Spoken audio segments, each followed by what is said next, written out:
طبعا احنا مش هنتكلم. هنقول ايه؟ هنقول خليني انا حما. اكيد مرات ابني مش هتيجي عليا الا اذا كنت انا عامله فيها حاجه، وحاجه كبيره مش حاجه صغيره ان انا هتضطرني ان انا اعمل ده كله. لا، اكيد في حاجه كبيره وصلت البنت دي لكده. حرام يجي على الولايه كل واحد يفتكر ان معاه بنت ممكن يحصل لها نفس اللي حصل. ما جيش عليها ليه؟ ما اخدش مرات ابني دي كانها بنتي بالظبط. بنتي اخاف عليها، مرات ابني هي اللي قاعده معايا، بنتي بعيد في بيت ناس تانية مع راجل تاني. انا لما احتاج بنتي وعاوزها تبقى جنبي تأذيني تعمل لي حاجه اكون تعبانه، مش هتجيني الا برضا جوزها. لما جوزها يأذن لها ويؤمر لها ان هي تيجي هتيجي. لكن ان انا اروح اتحكم في بنتي وهي في بيت جوزها، مش ممكن ابدا. انا اقدر اتحكم في مرات ابني. ليه؟ لان ابني هو اللي هيقول لها اقعدي مع امي، هاتي لامي، ودي لامي، تحت امره هي. لكن انا ما اتحكمش في بنتي لان معاها راجل تاني. اتحكم في مرات ابني، ما اخدش مرات ابني دي ليه كده في حضني واخدها كانها بنتي بالظبط واعاملها بما يرضي الله. اعاملها بما يرضي الله، ما جيش عليها. وايه يعني ربيت وكبرت وعلمت؟ مش معنى انت كبرتي وربيتي وعلمتي وعشتي على اولادك 20 سنه ولا 15 سنه يبقى خلاص ولادك دول هتحتكريهم، يبقى لازم يبقوا تحت طوعك ونسوانهم تحت طوعك؟ ما ينفعش. ازاي يعني؟ ازاي؟ خلاص انت ربيتي وكبرتي واديتي مهمتك ورسالتك في الحياه، اسيب بقى كل واحد مع نفسه، ما احتكرهاش، تبقى تحت امري، تطلع شقتها بامر، تاكل بامر. ازاي يعني يبقى في ايدك مفتاح شقتها وما تطلعش شقتها تشوفها ولا تنظفها ولا ترتاح فيها؟ ازاي تبقي ماسكه المصروف بتاع البيت وهي ما فيش في ايديها مصاريف؟ وابنك يبعت لها 300 جنيه ولا 350 جنيه ياكلوا مين؟ يصرفوا على مين؟ بمعدل 10 جنيه كل يوم. ده الطفل الصغير ما بيصرفش 10 جنيه. كيس البسكويت دلوقتي ب10 جنيه، علبة العصير دلوقتي ب10 و15 جنيه. ازاي واحدة زي دي كبيرة ومتجوزة ومعاها طفلة صغيرة والطفلة كمان تعبانة عندها ثقب في القلب، ازاي لما تتعب الطفلة ديت مين اللي يصرف عليها؟ حرام طبعا، حرام. يعني انا بقول جوز البنت ديت اتقي الله، اتقي الله في اللي معاك. انت خدت بنت الناس على اساس تحافظ عليها وتخاف عليها وتبقى مراتك. الزوج والزوجه ديت لازم يبقى في بينهم موده ورحمه. ما ياخدش ولاد الناس كده يهينهم ويبهدلهم وتبقى تحت وتقع امه اللي ماسكه عليها قافله عليها. الله اعلم فعلا الكلام صحيح، قافله عليها الاكل ولا لا. في الفيديو ان هي بتقول لها اكلت البط، قالت لها لما اكل البط اسالي فيا انا الاول، انا عايزه اكل، اسالي فيا انا الاول وبعد كده اسالي على البط. يعني هي بتسال على طيورها قبل ما تسال على البني ادمه اللي هتسال عليها اللي قاعده في بيتها. حرام ولا حلال؟ محدش بيقفل على حد اكله، محدش بيقفل على حد اكله. ودي قاعده معاك تأذيك وتخدمك. امها بتقول مسحوره عشان كده ضربتها. برضو مهما كان مسحوره ما تعملش العمايل دي. العمايل اللي عملتها البنت ديت والضرب اللي ضربته لحماتها ده ضرب متراكم جواها حاجات، علشان كده عملته، علشان كده ضربت حماتها. حاجات متراكمه. حرام، حرام. واي حد المفروض قبل ما يجوز بنته يسأل على الشخص الاول.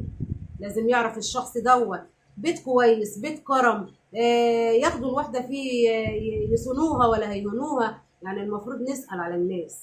ما نجوزش بناتنا وخلاص ان احنا هنجوز، عايزين نجوز عشان نمشيهم. لا، طب وليه؟ ما هترجع لك تاني وهتزيد المبلة طين وهتشيل همها وهم عيالها. ما ينفعش يا جماعه، ما ينفعش. حرام اللي احنا سمعناه دوت. رغم ان احنا يعني كنا متعاطفين مع الست في الاول ان ازاي مرات ابنها تعمل كده، بس ظهر حاجات كتيره قوي في التحقيقات.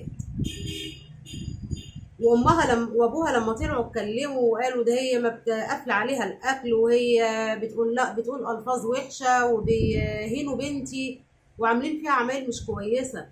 ليه؟ طب الفيديو لما هم صوروه، لما صوروا الفيديو ابنها شيروا كده وبعتوا، قطعوا ليه المشاهد اللي فيها البنت ولما كانت بتتضرب او بتتخانق او بيتخانقوا معاها او امه بتضربها، قطعوها ليه؟ شير بس المشهد اللي فيه امه بس. هي على رأي امها دي كانت مكيدة لبنتها، دي طبخة لبنتها، حاجة كده معمولة مطبوخة لبنتها علشان يطلعوها كده بفضيحة ويمشوها. طب اما انتوا مش عايزينها، يعني تخلصوا بالمعروف احسن من الفضايح. يعني انت اتضربتي واتهنتي في وسط قدام العالم كله، شاف المشهد بتاعك، والبنت اتحبست، استفدتوا ايه؟ وسمعة الام ايه؟ سمعة البنت الصغيرة بعد كده ايه؟ لما يجي حد يتجوزها لما تكبر يقول لها ابعد عن البنت ديت، ما ينفعش ابوها حبس امها ولا البنت ضربت حماتها. يعني عملتوا سمعة للبنت الصغيرة وعملتوا سمعة لنفسكم. وكمان يعني المفروض الابن دوت يراعي ربنا شوية، ما يبعتش كل الفلوس لوالدته ويسيب مراته من غير قرش ولا تعريفة. مفروض الابن دوت يبعت، عايز يبعت فلوس يبعت لأمه فلوس، من حقها، من حقها ان ابنها يصرف عليها، لكن مش من حقه ولا من حقها يبعت لها فلوس وهي اللي تتحكم. يعني الام ما تتحكمش في مرات ابنها، مرات ابنها ليها فلوس والام ليها فلوس. لو انت عايز بقى تبعت فلوس، المفروض تكفي مراتك، تبعت مصاريف لمراتك، تعيشها عيشه كريمه، مش تسيبها كده متبهدله وتضطر ان هي تطلب الاكل كل شويه من امك وعايزه تاكل وعايزه تشرب ومش لاقيه، وفي الاخر تروح بيت اهلها تاكل وتشرب. احنا مش بنجوز عشان ولادنا يجوا عندنا تاني ناكلهم ونشربهم، احنا بنجوز عشان نرتاح ونسطر العيله تبقى مرتاحه في بيت جوزها، مسؤول منها ياكلها ويشربها، اكلها بملح بقى اكلها بلحمه، اهي في بيته. المهم يكون راجل وبنتنا تبقى عايشه معاه في امان ومستوره. فين الرجاله؟ فين الرجاله؟ الرجاله بقت ايه المنظر اللي احنا بنشوفه ده والمناظر اللي احنا بنشوفها ده؟ اتقي الله، انت معاك بنت، ما تخافش ان بنتك لما تكبر يحصل لها كده اللي انت عملته في مراتك يحصل كده. احنا ما بنقولش ان البنت صح اللي هي ضربت حماتها، البنت غلطانه، ومهما كانت التراكمات او الغضب جواها مش المفروض تمد ايديها على حماتها، مش المفروض خالص انها تمد ايديها على حماتها. حماتها دي ست كبيره وفي مقام والدتها، ينفع البنت تضرب امها؟ ما ينفعش طبعا. فاحنا مش مع البنت انها ضربت حماتها، كانت سابت البيت وراحت عاشت عند اهلها لحد ما جوزها يجي من السفر، وتبعد نفسها عن مشاكل حماتها خالص. الحما غلطانه ان هي بتقفل الاكل على مرات ابنها وبتسيبها كده من غير اكل، وبتسيبها تطبخ وتغسل وتعمل، وتيجي تقول لها اكلت الطيور وما اكلتيش الطيور، وهي البنت اساسا ما كلتش. ليه؟ حرام ولا حلال؟ اتقوا الله في بنات الناس، اتقوا الله في بنات الناس، ما ينفعش اللي انتوا بتعملوه كده. بعدين موسم ايه اللي بتتكلموا عليه؟ مواسم ايه؟ شايفين الدنيا في غلا والاسعار طالعه، مواسم ايه اللي بتتكلموا عليها؟ وعادات وتقاليد ايه؟ العادات والتقاليد ديت خلاص خلصت من زمان، مش المفروض نرتبط بيها. افرض واحد فقير مش قادر يجيب موسم لبنته، هنعايره؟ واحده ارمله مجوزه عيله مش قادره تجيب لها موسم، هنعايرها؟ يعني ايه موسم ده وايه موسم عاشوراء؟ هو عمر عاشوراء ولا كان ليه موسم ولا اعياد كان ليها مواسم؟ انتوا اللي اخترعتوا المواسم، ربنا ما قالش ان في مواسم، انتوا البشر اللي اخترع المواسم، وكل بلد وليها عاداتها في المواسم. ده في بلاد في المواسم لازم تجيب خروف لبنتك وانت داخل.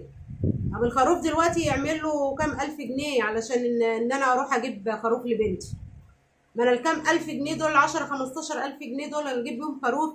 اجيب لبنتي مثلا حاجه من الاجهزه البسيطه، كمان مكنسه ولا خلاط ولا بتاع، مش هتجيب ال 15000 مثلا جهاز دلوقتي كبير. كان زمان الكلام ده. ايه اللي انتوا بتعملوه في بعض دوت؟ وبعدين اهل الشرقيه دول اهل كرم، المفروض ما يعملوش في بعض كده، المفروض ما يتكلموش على المواسم. يعني خلاص انسوا عادات وتقاليد زمان ديت وانهوا مواضيع المواسم ده يا جماعه، ما ينفعش. افرض الواحد مجوز عيلين 3 ولا 4، وانتوا عارفين ما شاء الله كل اسره بتخلف بال5 وال6 وبتكون فيها بنات كتير، مجوزه 5 بنات ولا 4 بنات، اجيب لهم منين مواسم ال5 ال4 دول؟ اجيب لهم منين مواسم؟ اشحت عشان اجيب مواسم لبناتي، ولا استلف وامد ايدي علشان اجيب مواسم لبناتي؟ هيرضي ربنا؟ ده ما يرضيش ربنا. فيديو خايب وطريقه طلعوا بيها خايبه وبشعه ومنظر بشع. تسوى ايه لما ست كبيره اتبهدلت بالمنظر ده؟ الست برضو غلطانه والبنت غلطانه، الاتنين غلطانين، مفيش حد فيهم صح. غلطانين ان البنت ضربت حماتها، والحما بتستفزها ومتخليهاش تاكل ولا تشرب وتقول لها مواسم. مواسم ايه؟ مستنيه مواسم ايه لما ابنك في السفر؟ انت مستنيه مواسم ايه؟ انت عايزه الموسم لمين؟ الموسم دوت بيجي للبنت لما يكون زوجها معاها، لكن ده زوجها سايبها مش قاعد معاها، قاعد معاها 3 شهور وماشي. مواسم ايه؟ ده حتى لو امها ما جابتش موسم، دي بنتك في قلب البيت هتاكل وهتشرب معاك. ولا ما جابتش موسم يبقى خلاص اديها علقه محترمه، يعني امسك فيها واطردها وامنعها من الاكل. عيب عيب يا حاج، عيب عيب اللي انتوا بتعملوه ده. واتقوا الله في بنات الناس شويه، اتقوا الله. وعيب المنظر اللي انتوا طلعتوا بيه دوت، وعيب على ابنك انه شير. كفيل قوي ان هو كان اول ما يجي من السفر يمسك مراته ويوديها عند اهلها، يا تتصالحوا بقى وتتهادوا كده بالمعروف، يا كل واحد يبعد عن التاني بالمعروف، بدل الفضايح اللي انتوا فضحتوها لنفسكم. يعني انتوا فضحتوا نفسكم وشيرتوا وعملتوا، ما كنتوش فاكرين انكم ممكن يعني الفضايح ديت توصل للعالم كده. الناس كلها كانت متعاطفه، الناس كلها كانت متعاطفه مع الحاجه حنان، بس من بعد البنت والتحقيقات والكلام اللي قالوه اهلها والحاجات اللي ظهرت جديد، الناس دلوقتي متعاطفه مع البنت. يعني شوفوا ربنا بيعمل ايه. هم يعني عملوا مكيده علشان تقع على راس البنت، ربنا وقعها على راسهم هم وطلعهم غلطانين قدام العالم كله. يعني البنت ديت لو مش مظلومه، الناس كلها من بعد ما قالوا عليها يا الكلام البشع كله انها ضربت حماتها، الكلام ده كله اتقلب وبقى في صالح البنت، وبقت الناس كلها والدنيا متعاطفه مع البنت دلوقتي. انتوا وشكوا ايه دلوقتي؟ وشكوا ايه؟ اكيد البنت دي مظلومه عشان ربنا يعني قلب الايه، قلب الايه عليها. اتقوا الله. وانت يا حما خدي مرات ابنك اكنها بنتك، بنتك بالظبط. اي نعم مفيش هيجي زي البنت، بس ساعات مرات الابن بتبقى احسن من البنت، لانها بتراعي حماتها، بتراعي حماتها وبتبقى تحت رجليها لما تكون يعني زوجة صالحة. فانت عشان لو انت كويسة مرات ابنك هتبقى كويسة فيك، لو انت وحشة مرات ابنك عمرها ما هتبقى كويسة فيكي. اللي قليل قوي بقى، قليل قوي بيبقوا ولاد ناس وبيبقوا كويسين مهما الحما عملت. ربنا يصلح الحال. طبعا كمان اهل البنت عمامها وعماتها طلعوا كده على الملأ وعملوا بس مباشر واستضافتهم القنوات وطلعوا من يتكلموا في حق البنت، طلعوا يتكلموا في حق البنت وفي حق ابوها اللي هو اخوهم لحمهم ودمهم، في حق مرات اخوهم تتكلموا عليهم، تقول عمها الكبير ده البت تفت في وشي، البت ضربتني، ده طوب الارض مش بيقبل اخويا، اسالوا كده طوب الارض احنا متبريين منه، احنا مش عايزينه، احنا ما نعرفهوش، احبسوا البنت ده قليلة الادب. يا حاج يا كبير بدل ما تقولي الكلام دوت، في بينكم مشاكل خلوها بينكم ما بين نفسكم، بدل ما تقول الكلام ده على بنت اخوك اللي هي لحمك ودمك وفي وشك، المفروض تقول كلام غير كده. مش معنى ان في مشاكل بينكم يبقى زيت في الزيطه، وعلشان اقلب الناس على اخويا وعلى مرات اخويا وبنت اخويا اتكلم كلام في حقهم غلط. انتوا بتزيتوا في الزيطه، ده لحمكم، مهما حصل وفي بينكم مشاكل تقف جنب ابوك، تقف جنب اخوك، وايدك في ايده وتجيب حق بنت اخوك لو ليها حق. ده العم الصح. ما هي في عمام كده بتيجي على اللي منها علشان ينصفوا نفسهم، علشان ينصفوا نفسهم. والعمة اللي هي بنت اخوك دي بنتك، دي بنتك، ما تجيش عليها، ما تجيش عليها وتقولوا كلام وتقولوا على اخوكوا كلام في وقت يعني الدنيا كلها بتشوف الفيديوهات، وتطلعوا كلام علشان يبقى اخوكم وحش في كل حاجه. ما ينفعش يا جماعه الكلام ده، ما ينفعش. اتقوا الله في ولاد الناس.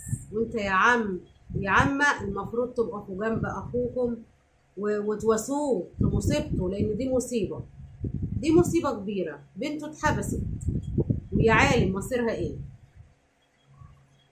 هيبقى وشكم ايه قدام البلد، وانتوا من بلاد ارياف. يعني الناس ما بتسكتش، الناس ما بتسكتش.